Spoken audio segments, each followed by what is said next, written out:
Mais qui a dit qu'il fallait avoir une licence ou un master ou même un doctorat avant de commencer à parler de la discipline qu'on apprend? Cher frère, chère sœur, tu as commencé la sociologie cette année. Le peu que tu as eu à apprendre au premier semestre, là, parle-en. Le peu que tu as eu à apprendre au second semestre, là, parle-en toi-même. Ça va te permettre en fait de savoir ce que tu ignores et puis ça va t'obliger à approfondir tes recherches avant de venir en parler. C'est une leçon en fait, ça sera un superbe exercice pour toi. Et de plus, c'est pas parce que tu as commencé cette année en licence 1 que tu n'as pas d'expérience.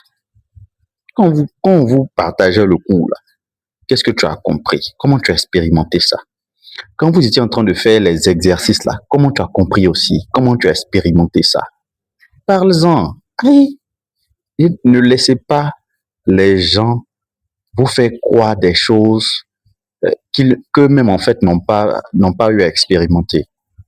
Le marché de l'emploi dont on parle aujourd'hui, c'est difficile pour un expert de l'employabilité de vous parler de la même chose sur 10 ans, sur 15 ans.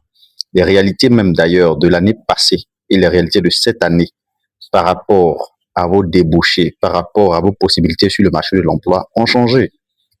Les, les réalités liées par exemple à votre visibilité qu'on avait il y a 5 ans, 10 ans à aujourd'hui, c'est différent. De plus en plus, vous êtes nombreux. C'est ceux qu'on verra, c'est ceux qui sauront faire leurs preuves, qui auront beaucoup plus de chances d'être pris ou encore d'accueillir, de saisir le maximum d'opportunités. Donnez-vous les chances. Ne laissez pas toujours les gens dire du n'importe quoi. Apprenez.